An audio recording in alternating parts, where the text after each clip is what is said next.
Dérivée de fonctions composées. Donc dans cette vidéo, on va partir d'un exemple de voir comment on dérive donc une fonction composée. Alors qu'est-ce qu'une fonction composée? Donc là je vais prendre un exemple pour illustrer donc la méthode générale. Là on voit que j'ai deux fonctions élémentaires, c'est-à-dire x au carré qui est une fonction très simple, et la fonction sinus de y donc qui est aussi une fonction très simple. Donc là on a une composition de ces deux fonctions élémentaires. Donc on va poser h de x égale sinus de x au carré et on va chercher à déterminer donc la dérivée de cette fonction composée. Alors ce qui est bien dans ce genre de cas, donc c'est de faire un schéma pour décomposer donc en fait h de x. Alors on voit qu'en fait on a deux étapes. La première étape donc consiste à partir de x et on va élever x au carré. Ça va être donc la fonction que je vais appeler u de x.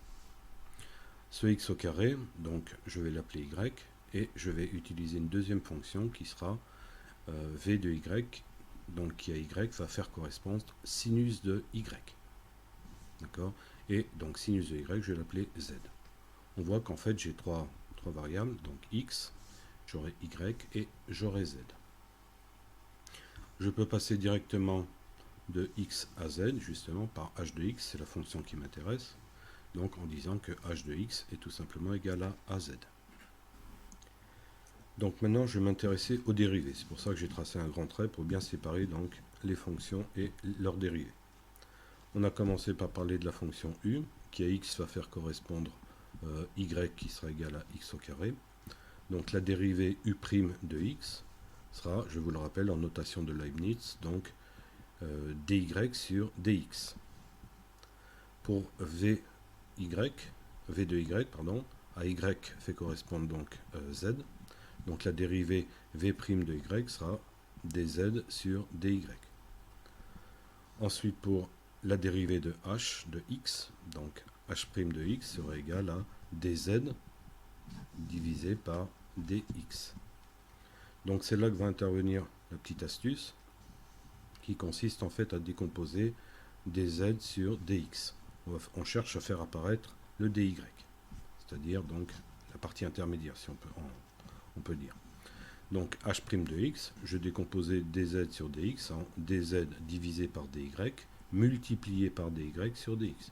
Effectivement, si je simplifie les dy, donc je vais retrouver mon expression de départ, dz sur dx. Alors pourquoi on fait ça? Tout simplement parce que là on a dz sur dy. Et dz sur dy, donc on a vu que c'était la dérivée de la fonction v. Donc la fonction v, c'est la fonction qui à y fait correspondre sinus de y. Donc v' de y, ça sera cosinus de y. C'est la dérivée de sinus. Donc voilà pour v' de y. Et dy sur dx, donc si je regarde mon diagramme, en fait ça correspond à la dérivée de cette fonction qui à x fait correspondre x au carré. La dérivée de x au carré, c'est 2x. Donc u' de x, ça sera la dérivée de x au carré, c'est-à-dire 2x. Donc je vais remplacer dz sur dy par cosinus de y et dy sur dx par 2x. Je vais obtenir donc h' de x égale cosinus de y multiplié par 2x. Et je me rappelle que y, en fait, ça correspond à x au carré. Donc je vais remplacer ce y par x au carré et je vais obtenir donc h' de x égale 2x multiplié par cosinus de x au carré. Donc voilà la dérivée que je cherchais. Donc de manière générale, quand vous avez à dériver une fonction composée, moi je vous conseille de faire ce petit diagramme qui permet de s'y retrouver très facilement et d'éviter les erreurs. Bon là j'ai vraiment décomposé toutes les étapes, mais une fois qu'on a bien assimilé donc la méthode, ça va très vite. Donc plutôt que d'apprendre une formule par cœur et avec les risques d'erreur inhérents. Donc n'hésitez pas, je le répète, à faire ce diagramme, d'une part avec la fonction, et évidemment il faut se rappeler de la notation de Leibniz d'une fonction dérivée. Ça c'est quelque chose qu'il faut absolument retenir, parce que ça sert dans bien des cas.